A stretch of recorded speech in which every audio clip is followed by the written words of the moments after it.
Hello, this is John with Saul's message for Tuesday, January 26th, 2016. Today he is reminding us that all we want, all that we seek, is love.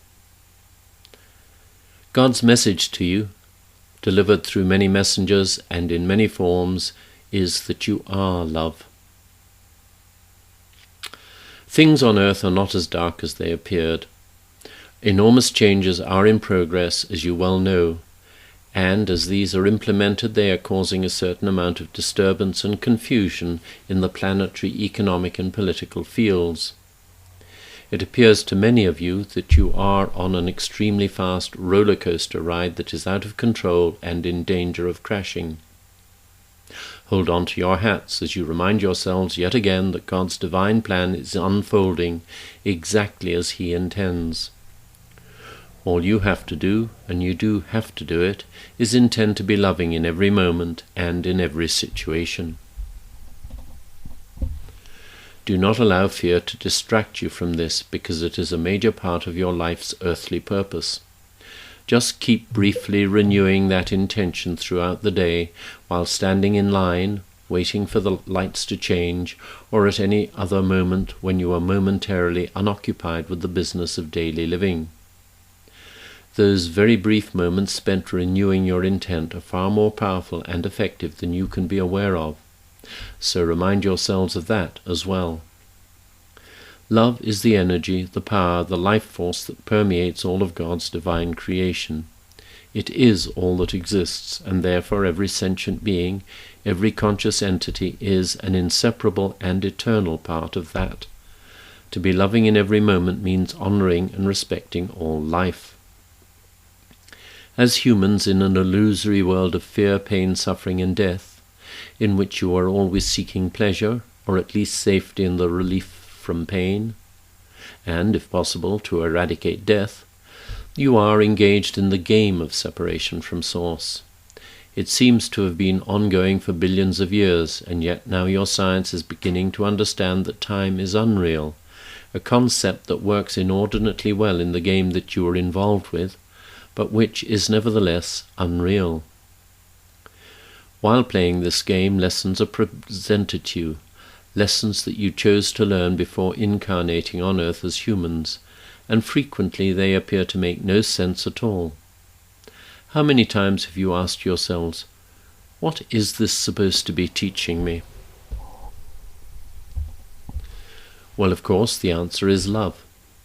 But in the unstable and threatening environment that the world provides, it seems far more sensible to be fearful and construct defenses, psychological, emotional, physical, and even military, to keep you safe, whereas to be loving is often considered unwise or naive, because it appears to lead inevitably to abuse and betrayal in what many of you consider to be a dog-eat-dog world. But what the vast majority want, in fact what all sentient beings desire more than anything else, is to be loved. And of course that is what you desire, because love is your natural state. Deep within yourselves you know this, because deep within you dwells the divine and inextinguishable flame of love from which you were created, but from which you have hidden, and which is consequently forgotten knowledge, but nevertheless knowledge that every single one of you possesses. It is that deep inner knowing that drives you to seek love. However, you all seek it defensively. That is, you want others to show their love for you before you are prepared to show love for them. In other words, most choose conditional love because, due to previous experiences within the illusion, they have been betrayed maybe many times, and so offer love only on condition that it is returned and never betrayed. Consequently, what you seek is never found, and all are disappointed and disillusioned. Well, an illusion can only be disillusioning. There are some among you who have seen the light and have started to live lovingly, and they have been amazed at the transformation that has occurred in their life experiences as a result of that wise and wondrous choice. To live lovingly or unlovingly is a choice that you make in every moment. And to live lovingly appears to many to be an invitation to others to take advantage of them. In fact, this is not the case. It takes courage initially to make the choice for love, but the rewards are almost instantaneous.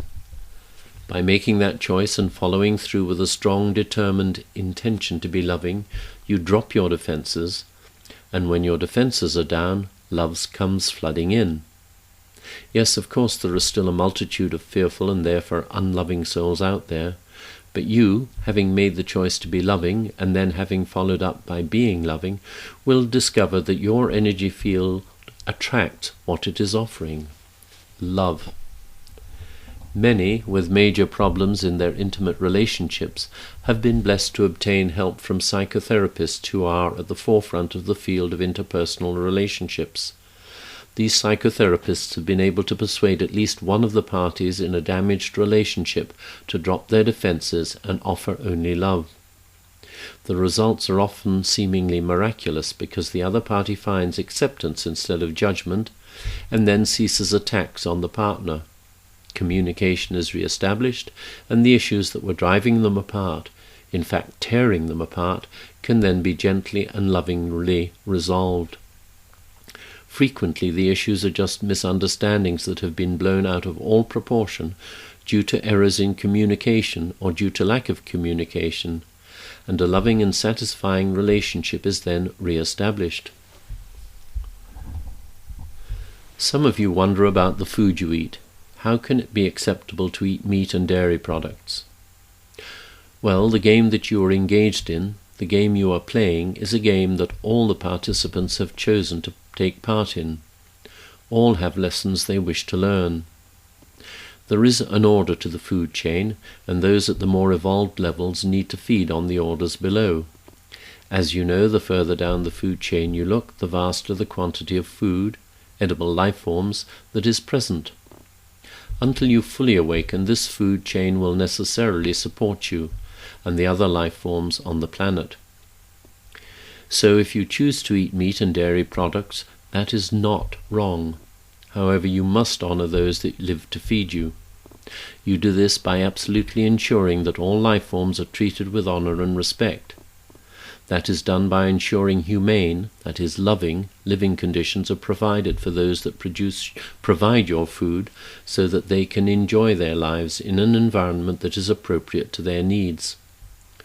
When it comes to the time to slaughter them, to place them into the food chain, it is essential to ensure that the animals are taken gently and caringly to the place in which the slaughter occurs. It must be a place that is kept clean and fresh and that is well ventilated so that the energy field of previous slaughters has totally dissipated before they are led in there. Then the slaughter must be done quickly and painlessly. Before eating, always bless your food and give thanks to the animals who have given themselves so selflessly to sustain you. They, unlike you, do not judge, they accept what arises, and when treated well, enjoy their lives to the full.